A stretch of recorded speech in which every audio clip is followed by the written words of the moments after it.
Hello and welcome to PFF Fantasy Football Podcast, Friday Injury Edition. Here we are ahead of week 5 with a lot to talk about. And by we, I, of course, me and myself, your host, Ian Hartitz, along with PFF analyst Dwayne McFarland and Andrew Erickson. Dwayne, we'll start with you. How's your Friday? Dude, it's great. Went and had some Papacitos with the wife out by the river in downtown Fort Worth. The river's kind of polluted, Ian, but I'll still take it. The weather's good. It's not like 1,000 degrees anymore here. So, yeah, man, doing good. I just ran to McDonald's across the street and pounded that shortly before this show. So it doesn't sound quite as good as your meal, but still a great day to be great either way. Mr. Erickson, how are you? What is Papaditos, Dwayne? Papacitos? Papacitos? Those are. It's just Tex-Mex. It's good though. Okay. The fajitas are really good. It's one of the few chain places we still eat. All right. Well, really Andrew, you blew your chance at an intro, so we're going to get going into the podcast. Dive right in. So, and here we go. Quarterback, running back, wide receiver, tight end, and we actually have a real-life doctor, PFF's own Mario Pilato, who's streaming in, almost said zooming in, with us here in about 30 minutes. So he'll give us the nitty-gritty details behind Russell Wilson's injury and plenty of other situations to monitor. So starting things off, Jimmy Garoppolo with the calf injury. Again, not practicing on Friday. It looks like it is Trey Lance QB1 season. Dwayne, where are we ranking him? Yeah, man, I'm lower than consensus. And I love the rushing, but I've got him sitting at 16 right now. And man, it's just because I went back and watched the end and it did not look good. Like if you take it, like the 2 touchdowns, like almost shouldn't have happened. It's like, looks really gross, man. He's holding the ball a super long time. I've concerns about sacks. There's enough other guys like with Darnold and these other folks that we've already seen that it's just enough to be like, I don't have to force Trey Lance this week. And I'm worried the Cardinals jump out ahead and we're dealing with a lot of sacks. But look, the cheat code is there. The rushing yards are probably going to be there. So I won't be surprised if he's like a top 8. So if somebody needs the upside and they want to roll with it, I'm not going to hate on him for it. Where do you have him? I have him QB 13. I agree. We're going Darnold ahead of him. I had Stafford and Russ over him. Whether that was a great idea or not, you guys can decide. But I do think I would take Lance ahead of Derek Carr, ahead of Kirk Cousins. Are you on the same page, Dwayne? I actually have Cousins ahead of him this week just because, I mean, it's the freaking Lions. Now, look, It could totally go wrong. It could just be like the Vikings don't even need to throw a pass. But the Lions have actually been surprisingly competitive until the end of games. So I'm going to give the Lions the benefit of the doubt, and I hope there's just enough pressure because, come on, man, it's Justin Jefferson season. This is true. Andrew, where do you have Lance ranked? I have him at 14. So I have him ahead of Cousins, Tannehill, Carr, but then behind Daniel Jones. So, again, I'm in the middle tier on him. I think that – I also have him behind – it's just behind Daniel Jones. So, yeah, I think that you don't need to force it, like Dwayne kind of said. If you have another good quarterback, I don't think you just need to, jam in Trey Lance. You can wait a game and see if he plays well, and then you feel good about playing him, after the bye week when he should take over. Hopefully they'll go back to Jimmy Garoppolo. Yeah, he has one of the worst. Yeah. He has one of the worst quarterback strength of schedules of the week. He has one of the worst offensive line pass blocking matchups of the week. So I mean, those things, are just enough to push him down under the other guys. Yeah, I do my mismatch manifesto every week, take the combined pressure rates of every offense and defense, and Lance is popping as someone that could be in the most trouble. So you can be excited, people, but yeah, we're not, just jamming him in the top 10 to try to make a point about it.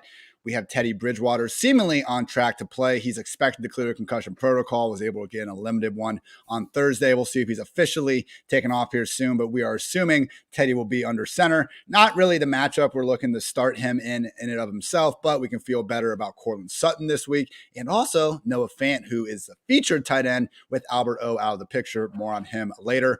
Andy Dalton, no longer listed on the injury report, the knee injury, and he's not starting. Best of both worlds. Obviously, don't want anyone to be injured, but we need our guy Fields out there. Gents, he's going on the road to Vegas. Good defense. I wouldn't say as good as the Cardinals, but obviously Max Crosby and company can cause some problems.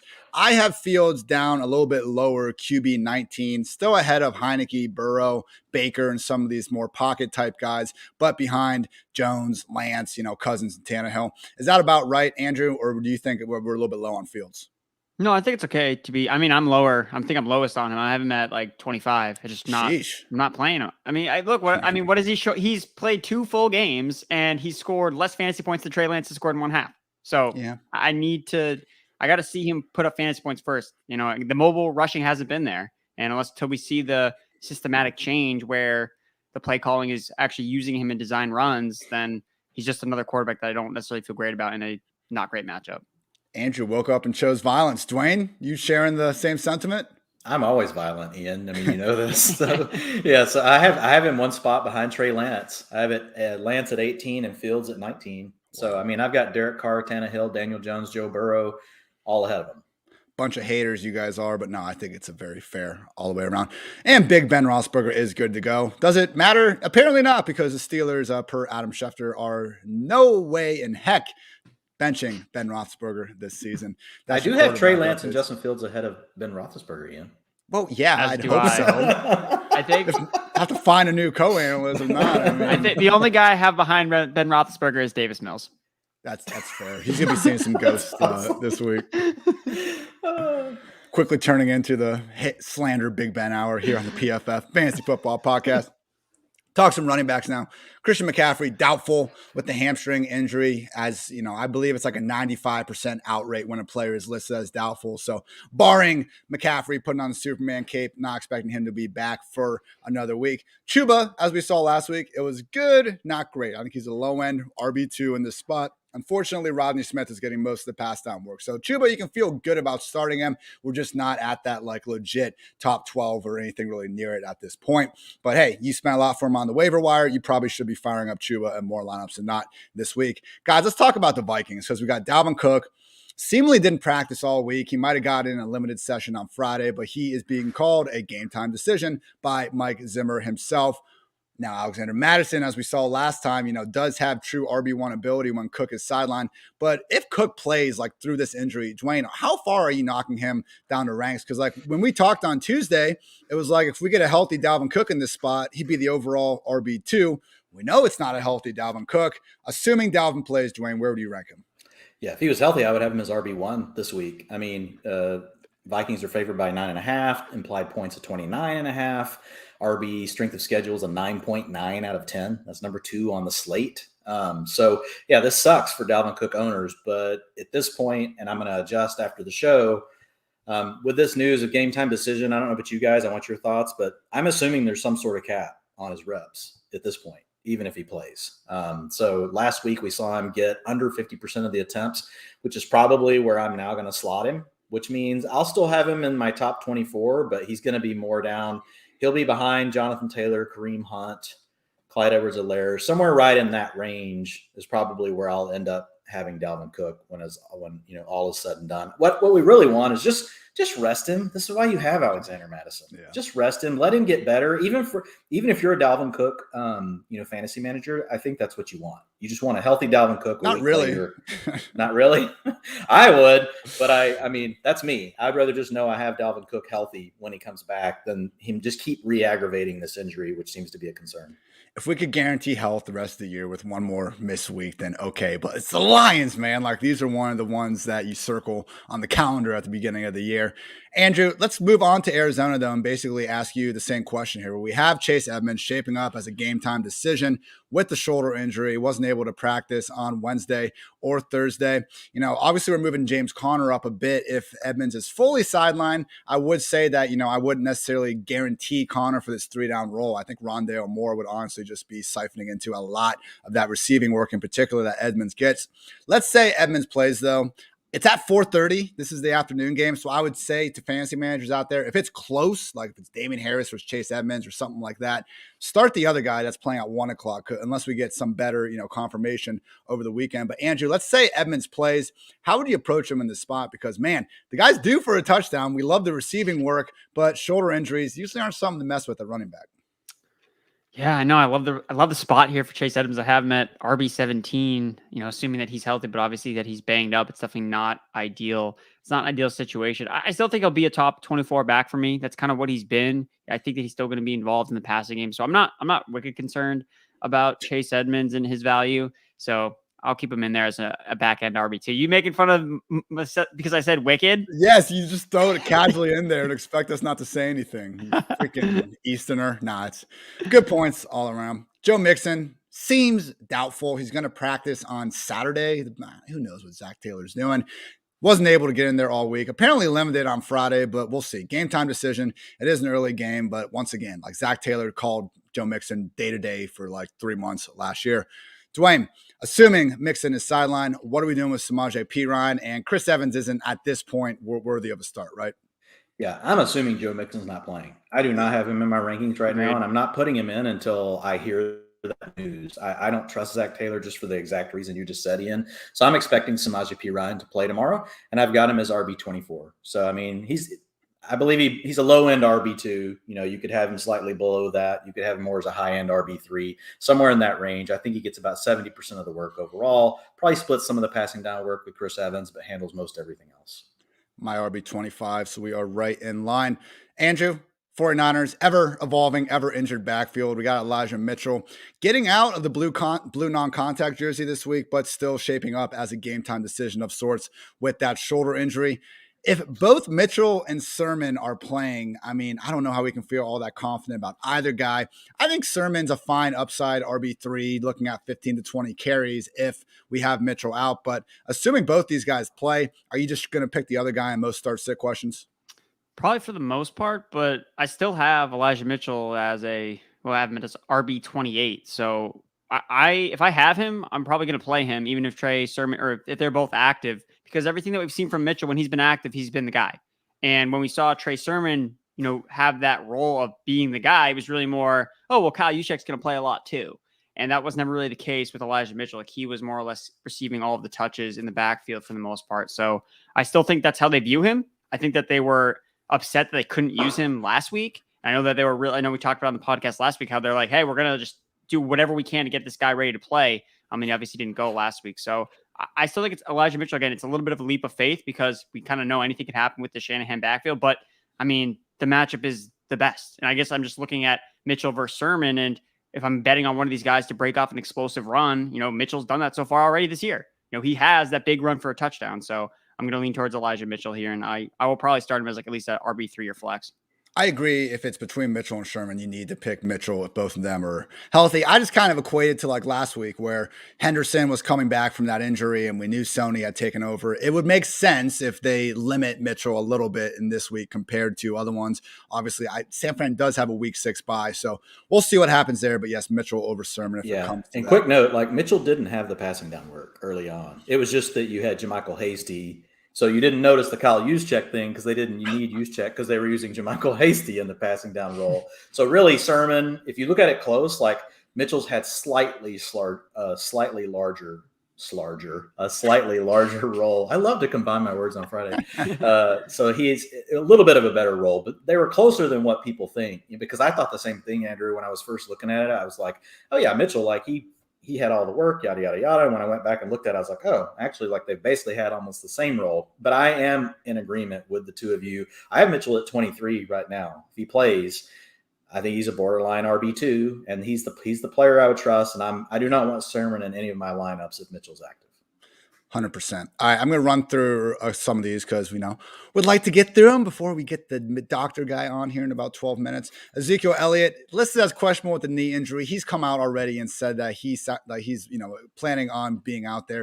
It is a 4:25 kickoff, so you should have a backup, but I don't think it's something you need to worry about too much. Obviously, if Zeke is out, like Tony Pollard might be the RB1 in fantasy land. There is if Zeke is out and you're asking like a start-sit question with Tony Pollard, like we are going to take that as an insult. With Damon Harris, it looked like he could have 4 offensive linemen out for this game. I believe it's only 2 after looking at their injury reports. So we do have Shaq Mason and Trent Brown are out of the picture. So could have been worse. So the COVID guys are back in. That's they're on IR. That's why they're not on the injury report. So that's why it's 4 guys. Yeah, because there's 2 guys on COVID. All right. Well, that's why I bring Andrew and Dwayne on here on this show to help back me up when I go wrong. So I do hate that though. I don't know why they include them differently. It's not there. Yeah. Guess it's not like an injury technically. It doesn't matter. Yeah, I know it's if they're playing or not. And do they think anyone besides fantasy football people come to this stupid site? No. So freaking make it where we can read it. Sorry. So yes, 4 offensive line starters out for Damon Harris. This was looking like a complete smash spot. Touchdown favorite against the Texans. Against last 2 weeks, they just haven't even tried to run the ball against the Saints and Buccaneers. Maybe it's a similar strategy now if they don't feel good about the O-line. Still a low-end RB2, but maybe calm the potential, blow-up game talks. DeAndre Swift, Jamal Williams, these are guys that have been listed questionable every single week with the groin and hip. We are fully expecting them to be just fine. Aaron Jones has been removed from the injury report. In the Indianapolis backfield, we got Nyheim Hines questionable with a shoulder. He had reduced workload last week with more Marlon Mack. We also had Jonathan Taylor popping up on the injury report. I still kind of think the Marlon Mack thing was more of a showcase before a potential trade. We'll see kind of what it looks like this week, but definitely not a week, I think, to trust Nyheim Hines until we see Marlon Mack completely out of the picture. We'll bounce this one over to Dwayne here because Giovanni Bernard is going to play. It looks like he was limited, then full. Great for Gio, not so much for our chances of Leonard Fournette getting a bunches of targets. With that said, this is still a Miami defense to give up 100 yards to Harris in week 1, 100 over the past 2 weeks to Peyton Barber and also Jonathan Taylor. Zach Moss and Devin Singletary combined for 3 touchdowns when they faced off against him. Dwayne, where do you have Fournette ranked, and how much does the presence of Gio impact him? Well, I had Fournette 11, but it does impact him. I mean, the matchup's still great. You're playing Miami, so you expect the Bucs to lead the whole game. But the beauty of having the passing down role is no matter which way the script went, because weird stuff happens. Come out and you throw 2 pick sixes off of deflections off your receivers' hands that aren't even Brady's fault. Like, things happen, and so that would have insulated Leonard Fournette no matter what. Right. Well, now that's gone. So if something weird like that happens, it's going to be Gio out there on the field running 2-minute offense. If they're struggling and long down and distance, the Dolphins, defense hasn't been as good as last year, but they still have some talent on that side of the ball. So I had Fournette at RB 11. And so now I will be dropping him down all the way out of my top 24. He'll be somewhere in the high end RB3 range, but just outside of the RB2 range. I just groaned as I saw Colton Sutton roll his ankle in practice. Did not see that before. We'll get to that in a minute, though. Few other notes. Carlos Hyde returns from the shoulder issue that kept him out last week. James Robinson still, I think, should be in most people's top 20, even, top 18 running backs for the week. But that 95% snap rate was a pipe dream with Hyde active. We also have Justin Jackson. I believe he's even doubtful with that groin injury. Slight bump for Roundtree here in super deep formats, but I think more than anything, it just solidifies Austin Eckler as a top 5 RB that he's been working as basically each and every week. Peyton Barber, I believe he managed to get back to a limited on Friday, but I don't know. Either way, Josh Jacobs, people coming off performance, 18 combined carries and targets despite being down 2 scores for most of the evening, I should say, excuse me. Also, Akeem Hicks for Chicago could be a nice bounce back spot for Jacobs. I love him in DFS stacking the Raiders D against Justin Fields, who, as the boys told you, been a little bit erratic this year. Final point, Andrew, let's talk Antonio Gibson. Playing with a stress fracture in his shin. Apparently, when the shin hurts, you can't throw the guy the ball. At least that's the way the Washington football team looks at it. Limited in practice, will play, but likely dealing with this injury all year. When you heard this, did you bump Gibson down the ranks, or were you just like, dang, like we're not going to move him up exactly? Yeah, I think it's just you got to temper expectation because I think it's part of why he's always kind of been working in limited capacity. Like during the week, he's always been on the injury report because they're trying to make him ready for game day. And it just means that we're just never going to see this, full encapsulated bell cow for Antonio Gibson. So because it's still going to have a role, and I think it's just smart to now pick up Jared Patterson, the backup running back for the football team. If you can add him to the back of your roster, I think it makes a lot of sense to, again, we want these backup running backs with high end potential. Jared Patterson looked really great in the preseason. He was able to edge out the backup role for Gibson. So I think that he's someone you go and pick up. Again, it's not a reason to, you got to bench Gibson because he's been playing through it. So we've kind of seen him, but I don't think that he's probably going to be outside my top 12 guys on the most part for a weekly basis, especially this week. He's against the Saints. Not a great matchup. Dwayne, echoing those statements. Yep, same thing. I think it's great advice on Patterson. Stress fracture in a leg for a running back doesn't bring me any sort of warm, fuzzy feelings. Just, especially for a player that really hasn't lived up to their price, to their draft price anyway, if you compare them to the receivers that have gone, in that range. We're getting some alleged breaking news in the comments, but I've had you people trick me before. Okay. Yeah, no, I don't see it confirmed, but whatever. We'll take his word for it. Apparently, Trey Lance has been confirmed as the starting quarterback for this week. Makes sense. Jimmy G didn't practice all week. We talked about it earlier, but basically, Trey Lance, we're not absurdly high on him, but definitely think upside QB2 range makes some sense. I believe these guys a little bit lower than myself, more QB 16 to 18 spot. And Mr. Erickson has something he wants to say. George Kittle is doubtful with a calf injury. Sheesh. That sucks. Yeah, they both have calf injuries. Him and Jimmy Garoppolo both have calf injuries, and this is from Eric Branch. And that's actually coming from Kyle Shanahan himself. Yeah, Jimmy Garoppolo is out. George Kittle is doubtful due to calf injuries, and that's 49ers beat reporter Eric Branch. So interesting because Kittle had really the same participation as last week, which was DNP, and then he played. I wonder if if it flared up in the second half because he was hardly targeted at all. I didn't know if that was a Trey Lance thing or if that was a George Kittle thing. 3 words: Ricky Seals Jones. All the RSJ in cash games. And hey, I mean, if you need a streamer, he is going to be a close to 100% snap player. Let's talk some wide receiver goodness, but it's not all wide receivers. Oh, spoiler alert. Calvin Ridley is out for personal reasons. Russell Gage out with the ankle reasons. Dwayne, that means Cordero Patterson week. As much as maybe we were wanting to get off him, we can't now. To me, all these guys being out, it doesn't sell me more on Kyle Pitts. Kyle Pitts was already a tight end getting 8 to 9 targets a game, or at least that's what we were expecting more weeks than not. Losing Ridley doesn't really make me any higher than Pitts. I had him as my tight end 6 before the injury. I have him as my tight end 6 after the injury. Patterson and Olamide Zaccheaus were the ones I actually bumped up. Do you agree?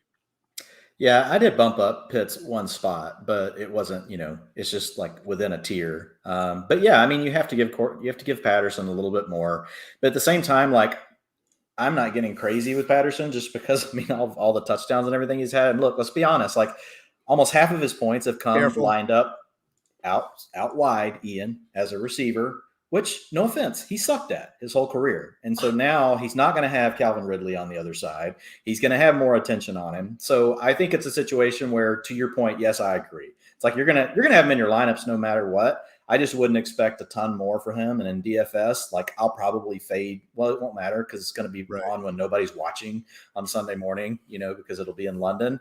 But from a standpoint of expecting, far more, no. I mean, but move him up 5-6 spots in the ranks. I agree with that. I just feel it. It's going to be, he gets all the snaps. It's going to be his worst fantasy week of the whole season because that's how these things work. We don't make the rules. The fantasy guys make the rules, Ian. But that's just I'm not sure Cordero Patterson can do a lot more with more work, given what we've seen over his whole career, and unless he's just suddenly a whole new player. Couple ones to go over real quick. T. Higgins expected to play with this shoulder injury. He has not been out there the last 2 weeks, had the extra long layoff after that Thursday night game. So that's good to see. Zach Taylor basically confirmed it. And yeah, no Jair Alexander for the Packers. If Joe Mixon's out, might make sense for the Bengals to finally throw that football around a little bit more than we've seen. Higgins, I think, slots in as an upside wide receiver 3. Boyd's just maybe a spot or 2 behind him. Obviously, Chase continues to be the alpha. Ooh, Elijah Mitchell, good to go. I'm trusting you, Vincent Anderson. I'm going to be pissed if he's our good. commentators are throwing us off. This is coming from PFF's Doug Hyde. Great. So Kyle Shanahan did not give Elijah Mitchell a designation, so he is good to go. Well, I hope Doug credited Vincent for his excellent reporting. But yeah, that's great news for Elijah Mitchell. As Andrew said before, RB28, I think that's the right spot, upside RB3 territory. And then for the Cowboys, Amari Cooper, questionable with the hamstring injury. He suffered this in the first quarter of the last game, and he came back and played, was able to practice in a limited fashion to close the week. So fully expecting Cooper to play. Obviously, CeeDee Lamb, alpha season if he's out, and even Cedric Wilson, I think you could feel fairly good about in that low-end wide receiver 3, wide receiver 4-8 range without Cooper. Do keep a special eye on it, though, because it is that 425 kick. Devontae Parker, questionable with a shoulder and hamstring issue. If Parker and Fuller are out, we could be looking at another one of those Jalen Waddle 10-plus target games. And Mike Gesicki, too. This helps him, who, let's face it, guys, he's a wide receiver at this point. I am worried about Miami's ability to do anything because there are problems at the line of scrimmage, but, when you only got 2 guys to throw the ball to, they should eat. And now, Andrew, you've been called the prop prophet around these parts of the country here lately, just nailing it week in and week out. Julio Jones is out with a hamstring injury. AJB wide receiver 1 season is back. I think the totals I was seeing, maybe they're going to adjust them on the fly, but it was something like over under 4 receptions, over under 50 yards. 4.5. Yeah. All the overs on AJB. Yeah. Yeah, pretty much. I was actually looking at those a little bit earlier today. The one that I was looking at was around like 60 receiving yards, and I was like, well, that's smash the over easy. Yeah. The receptions though at 4.5, that's basically like his average. Like just because they don't throw the ball that much. That's why you go with the yards. That's yards, yes. Plays. Agreed. Dwayne, two fairly crowded situations here that have some injury ramifications. Sterling Shepard, Darius Slayton ruled out with hamstring injuries, and the other New York team is getting back Elijah Moore with the concussion. In my opinion, out of these offenses, like Kenny Galladay and Corey Davis are the only ones we really want to start, although we do have Kadarius Toney, Jamison Crowder, and hey, maybe even Elijah Moore as guys that you could feasibly lean on. Are you with me? Like Davis, Kenny G, otherwise it's kind of a stretch. Yeah, if you're in a deeper format, though, I mean, you're going to pay attention to Elijah Moore, Kadarius Toney. So Toney was nice. I mean, he was out there for 81% of the routes. He had a 21% targets per route run, 23% of the targets on the day. He really did operate in that, Sterling Shepard role. So, I mean, I wouldn't be surprised if you're just sitting there and you're like, hey, look, I've got multiple injuries. I need someone for my wide receiver 3 or for my second flex spot. And it's, just something where there's nothing else on the wire. I wouldn't be afraid to grab Toney and plug him in. Chase Claypool, questionable with the hamstring, while Juju Smith-Schuster is good to go with the ribs. The way Ben Roethlisberger is playing right now, unless their name is Deontay Johnson or Najee Harris, you should probably try to start someone else. Also have Curtis Samuel questionable with a groin. I think he got back to practice on Friday, and Rivera talked about just wanting to limit him throughout the week. So tentatively expecting Samuel to be out there at $3K on DraftKings. He is a great punt play right there. We also have Diami Brown out for Washington. So, hey, now if Samuel can play, should be even getting more condensed targets and reps. With the Broncos, Colton Sutton rolled his ankle in practice Friday. He's now looking questionable. Dwayne, if Sutton's out, I mean, now Judy's out, now Hamler's out. Jeez. Tim Patrick, man, like where would you rank Tim Patrick if Sutton's out? Because we should be getting Teddy. It's one of these things where it's still against the Steelers, which isn't, it's not terrible, right? That is who they're playing, right? Or am I missing that last week? It is still this week. My weeks all start to merge together. But yeah, it's I would put him as a high-end wide receiver 4 just on volume alone. It's similar to the Waddle thing that you were just talking about, Ian. I like Waddle slightly better. I think it's easier to get the ball to someone in the slot, right, working inside and underneath than it is outside, right, against better coverage. But yeah, I would put him somewhere in there. I think mainly it's Noah Fant season, with Albert O out, and if Cortland Sutton plays now, man, I'm moving Fant up. Like Fant, he already spiked last. Yeah, we saw Fant spike last week in utilization. It was probably because Albert O pulled his hamstring in the game. We didn't know that at the time because coaches don't tell us jack crap. But now knowing that and looking at what happened last week, yeah, I mean, I think Fant's going to be the number 1 target on the team this week, no matter what right now. Quickly going over some of the tight end stuff. We talked about Kittle now being doubtful. Should be Ross Dwelly as the next guy up, but we're not seeing the same sort of just condensed usage that, like Jordan Reed had last year. And with Trey Lance under center, again, I would rather go Ricky Seals-Jones, Dawson Knox, Tyler Conklin, if they're there, would definitely take precedent on the old waiver wire. Keep an eye on Max Williams, who's been solid enough, but as Dwayne and I talked about on the game-by-game breakdown, he's still someone that's just not playing really a full allotment of snaps. Probably been a little fluky, some of the production he's put together. David Njoku is questionable with a knee, slight bump to Hooper if he ends up being ruled out. TJ Hawkinson sounds like he's actually really questionable. Darren Fells potential. I guess. Yeah, I knew Andrew wrote that on the damn sheet. Darren Fields could maybe have himself a day. Otherwise, it would at least be a decent maybe pivot off of the fellow min-priced RSJ on DraftKings. Albert O being out is huge for Noah Fant, as Dwayne mentioned. We also have Tyler Croft out with a back injury. Ryan Griffin, potential streaming option in the super deep leagues for the Jets. But again, I think you can probably find someone else out there. Dwayne, we have Rob Gronkowski out with a rib injury. It's a nice little bump for Cam Brate. What are your thoughts on him this week? Because, man, I'm seeing some rostership percentages going nuts for Evan Ingram, which I don't get at all. I would much rather have Cam Brate this week. Yeah, Brate looked good last week from a standpoint of utilization. We weren't for sure, right, what was going to happen. We didn't know if it would be him, would it be Howard. But, I mean, he essentially stepped into all of Rob Gronkowski's role, 69% of the routes, 18% targets per route run, 15% target share. I mean, so if you're listening to Gronk's numbers, week 2, 60%, 20%, and 15%. Like they're almost exactly the same. I'm not saying Cameron Brate is Rob Gronkowski, but he's probably kind of close, like at this point with Gronk being at the age that he is. So yeah, I like Brate this week. If you need a fill-in tight end, he's one of my tops, especially if you're with all the injuries we just named. And if you just want a cheaper option in DFS, that also makes sense. Andrew, do you see the doctor joining? I just sent him the link, so he should be joining momentarily. Again, we have to wait in the waiting room, like for the doctor. We got to pay our dues. Dr. Mario Pilato will be joining us soon to discuss Russell Wilson and more. But first, we're going to take a quick break to pay some bills, go through our advertisements because we love our sponsors so much as I wait for our ad sponsor document sheet to load. Just want to say, people, week 4 is in the books and PFF is providing you with 0 to 100 grades on every single player who played a snap. All of PFF's locked article content, PFF's NFL and college football betting dashboards, our player prop tool, which shows plus minus value for every NFL prop and more. Again, check out the highest graded players from week 4 and look to find that value on spread picks and player props for week 5. Also, I'll give a shout out to our friends at DraftKings Sportsbook, an official sports betting partner of the NFL. They have a week 5 offer for every football fan to jump on. New customers can bet just $1 on any NFL game and win $100 in free bets if either team scores a point. The last 0-0 time the NFL was in 1943, looking like a no-brainer. Download the DraftKings Sportsbook app now. Use promo code PFF. Throw down $1 on any NFL game and go win that $100 in free bets if either team scores a point. Again, promo code PFF this week at DraftKings Sportsbook, an official sports betting partner of the NFL.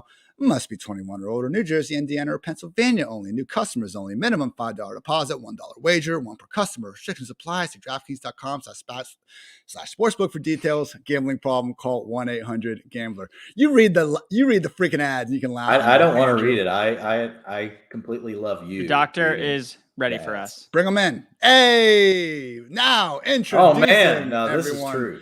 Star of the show. He probably just got done working on a player himself. PFF injury analyst Mario Pilato. You can follow him on Twitter at PFF_Mario. How's it going, Doc? Good. How are you guys doing? Doing great, man. Appreciate you making the time. I got a great text or just a DM last night where you were already talking and looking up Russell Wilson, seeing what's going on there. So let's get right at it, man. You're a busy man. There's probably some, open patient in the other room that you should be paying attention to, not talking fantasy football, but we'll take it. Talk to us about Russ's finger and what you're expecting in terms of a time frame to return. Yeah, so it's a mallet finger.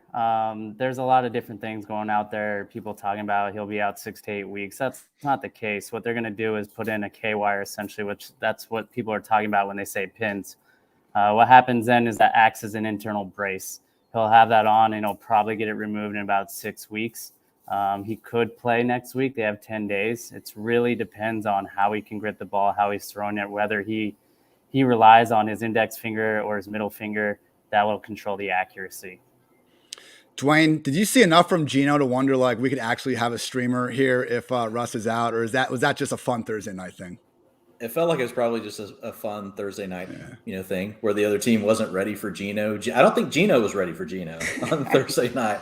But I mean, I guess if you're in a super flex format, like all bets are off, right? Yeah. If you're in a league where you've got 2 quarterbacks and you're playing with 12 or 14 teams in your league, then Gino's going to have to be rostered. We also got bye weeks next week too. True. So, Mario, before I get to the rest of the guys that I sent over to you, do you have any quick thoughts on the Antonio Gibson news where he has been playing with a stress fracture in his shin? Like, apparently he's been playing with it. So our point of view is like, we really shouldn't be downgrading for something that we've already seen him going through. But in your opinion, like, is that just more of a pain tolerance thing or something that like could really be limiting him here? Yeah, I was pretty shocked when I read that today. But he dealt with turf toe last year, which is more painful. It's just a pain tolerance thing. And he talked a little bit about how he's treating it. He's splinting it and taking rest, and he'll be fine. It's not going to go away until after the season. Man, poor Gibson. Can't get the targets, can't stay healthy either. Let's talk Christian McCaffrey. He was saying all the right things really, throughout the week, confident he had a chance to play, ultimately ruled doubtful. With how he's progressed, though, do you expect him to be back in week 6 from this hamstring injury?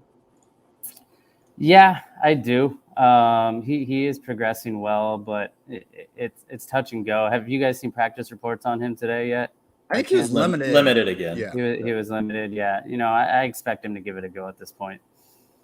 You're saying for week 6 because he's ruled doubtful now for week 5. Correct. Yeah. Yes. Okay, correct. cool. On Just week making 6 sure. because he's close. So it's grade one's a 1 to 3 week time frame, and so he's right in that window. He'll probably be ready to go next week. Okay.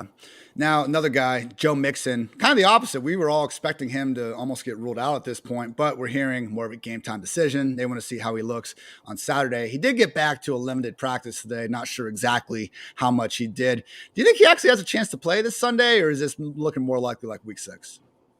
I think it's week 6. There's some rumors around. Is a high ankle sprain? Is a low lateral ankle sprain?